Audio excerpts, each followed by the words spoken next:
नमस्कार. श्री स्वामी समर्थ महाराज की जय. आपण ह्या 21व्या शतकात पदार्पण केलं आहे. त्यामुळे काय झालं आहे, मानवाने भरपूर प्रगती केली आहे. औद्योगिक क्रांतीने आणि लोकसंख्येच्या या एवढ्या मोठ्या स्फोटाने आपले हे जे काही पर्यावरण आहे ते प्रदूषित झालेलं आहे. मग तुम्ही म्हणणार की लोकसंख्येच्या स्फोटाने कसं काय प्रदूषण होतं? तर मग घरात जर आपली फॅमिली वाढली तर आपल्या गरजा वाढतात. आपण वस्तू घेतो, वस्तू घेतल्यावर आपण ती चालवतो, म्हणजे 4 व्हीलर असो 2 व्हीलर असो, मग त्यासाठी इंधन लागतं. आणि मग जे काही वायू प्रदूषण आहे, प्रत्येकाच्या घरी जर गाड्या असतील आणि सर्वजण पायी न चालता गाड्यांनाच वापर करत असतील तर नक्कीच वायू प्रदूषण भरपूर होईल. तसेच औद्योगिक क्रांती, मानवाने जे काही कारखाने निर्मित केले आहेत किंवा कंपन्या केल्या आहेत, तर त्या कंपन्यांमध्ये जे काही कारखान्यांमध्ये जे काही सांडपाणी आहे ते नद्या नाल्यांमध्ये सोडले जाते. नद्या नाल्यांमध्ये असलेले जे काही जीवजंतू आहेत त्यांना त्यापासून धोका असतो. आणि आपल्याला सुद्धा धोका असतो. का? कारण जे काही वायू प्रदूषण होते कारखान्यातील धूरमुळे ते आपल्यासाठी हानिकारक आहे. म्हणून या औद्योगिक क्रांतीने आणि लोकसंख्येच्या स्फोटाने हे पर्यावरण प्रदूषित झालेलं आहे. मानवजात जे आहे आणि पशुजगत जे आहे यांचा जो काही समावेश आहे, यांचा समावेश या पर्यावरणामध्ये येतो. म्हणून त्यांच्यावर सुद्धा, त्यांच्या जीवनावर सुद्धा प्रभाव पडत असतो.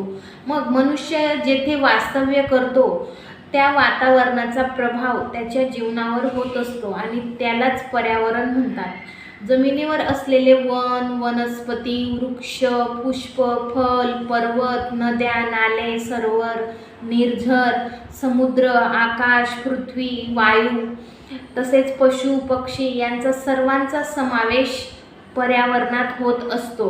पृथ्वीवर सर्वात आधी काय होते, तर पृथ्वीवर जल होते ना. कोणतेही जीव जंतू, मनुष्य, प्राणी, वनस्पती, वृक्ष असे काहीच नव्हते. संपूर्ण पृथ्वी ही पाण्याने भरलेली होती. मग पृथ्वीवर जेव्हा जल होते त्यानंतर हळूहळू वृक्ष, वेली ह्या विकसित झाल्या, यांचा विकास झाला. मग त्यानंतर जे काही जिवंत प्राणी आहेत, या पृथ्वीवर असणारे जे जिवंत प्राणी आहेत, छोट्यातला छोटा जिवंत प्राणी तर मोठ्या प्राण्यापासून हे निर्माण होत गेले. मग हे प्राणी जेव्हा निर्माण होत गेले तेव्हा त्यांची जी खाद्य शृंखला आहे ती सुद्धा निर्माण झाली. शाकाहारी, मांसाहारी अशी खाद्य शृंखला जगण्यासाठी चालू राहिली. पण येथपर्यंत ठीक होते. मग त्यानंतर कीटकनाशके, औषधे, जंगलातील जी काही वृक्षतोड आहे ती, नदी, समुद्र, जे जलसमुदाय आहे किंवा नदी, समुद्र, खाडी, ओढा, नाले यामधील जे काही जल प्रदूषण आहे ते होत गेले. मग ही जी काही खाद्य शृंखला आहे त्या तुटल्या आणि इथूनच जाती आणि प्रजाती ह्या नष्ट होत गेल्या. पृथ्वीवर ज्या भागात सजीव प्राणी राहतात त्या भागाला जीवमंडल असे म्हणतात. हे जीवमंडल जमिनीपासून 16 किलोमीटर उंचापर्यंत पसरलेले आहे. या जीवमंडलाचे खालील प्रकारे 3 भाग पडतात किंवा 3 प्रकार पडतात: स्थलमंडल, जलमंडल आणि वायुमंडल. मग या स्थलमंडलामध्ये काय येते, तर खडक, रेती, वाळू, दगड, माती, वृक्ष इत्यादी. म्हणजे खडक जिथं असतील, वाळू, रेती, दगड, माती याला स्थलमंडल म्हणतात. जलमंडळमध्ये काय येईल, जल म्हणजे पाणी, नदी, सरोवर, नाले, सागर, महासागर इत्यादी हे जलमंडलमध्ये येते. तसेच वायुमंडलामध्ये काय येते, तर 1000 किलोमीटरपर्यंतचे अनेक प्रकारचे वायू यात सर्वात संतुलन असते. यात असंतुलन झाले की पर्यावरणात जो काही प्रदूषण आहे ते निर्माण होते. जमीन, जल आणि वायू यामध्ये जे काही हानिकारक पदार्थांचा समावेश झाला. म्हणजे काय, तर जमिनीवर काय असतं, आपण असतो, वृक्ष असतात, वेली असतात, तसेच प्राणी पक्षी असतात. मग जर वृक्षांची संख्या कमी झाली तर हवेतील जे काही प्रदूषण आहे ते वाढते, ऑक्सिजनची पातळी कमी होते. तसेच जे पशु पक्षी आहेत त्यांना सुद्धा जीवाला धोका असतो आणि आपल्यासारख्या मनुष्य प्राण्याला सुद्धा धोका असतो। तसेच जलमध्ये जर हानिकारक पदार्थांचा समावेश झाला तर जल प्रदूषण होते आणि जल आपल्यासाठी जीवन आहे। जल असेल तर आपला कल असेल असं म्हणतात। मग हे जल प्रदूषण झाले तर त्यामधील असणारे जे काही प्राणी आहेत आणि पाण्यावर सगळे हे जीवसृष्टी जिवंत राहते। मग अशा जल प्रदूषणामुळे आणि त्याच्यात असलेले जे काही उपयुक्त द्रव्य आहे ते जर कमी झाले तर आपल्या या जीवनामध्ये पर्यावरण प्रदूषित होते।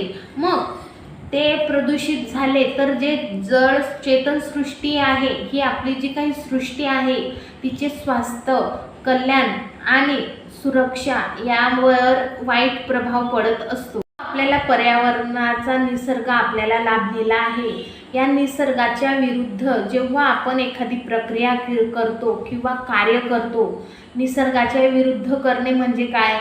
झाडं न लावता, भरपूर झाडं न लावता आपण जी झाडं आहेत तीच आपण वृक्षतोड करतो आणि त्या झाडांपासून वेगवेगळ्या वस्तू आपण बनवतो। मग या झाडं तोडण्याच्या जे काही विरुद्ध प्रक्रिया आहे, निसर्गाच्या प्रवाहाच्या विरुद्ध जी प्रक्रिया आहे किंवा कार्य आहे ते जर आपण केलं तर ते पापाच्या या भागीमध्ये जाते किंवा आपल्याकडून ते पाप होत असते।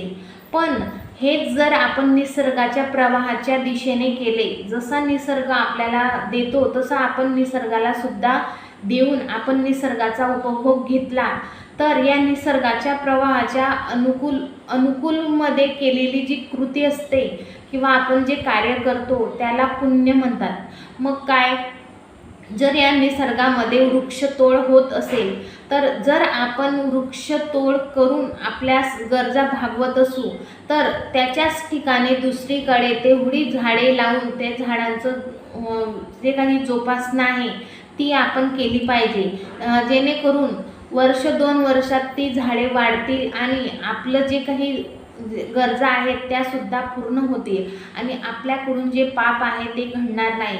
म्हणून कोणतेही कार्य जर आपल्याला करायचं असेल तर निसर्गाच्या अनुकूलते करून आपण पुण्याचा वाटा हा घेतला पाहिजे।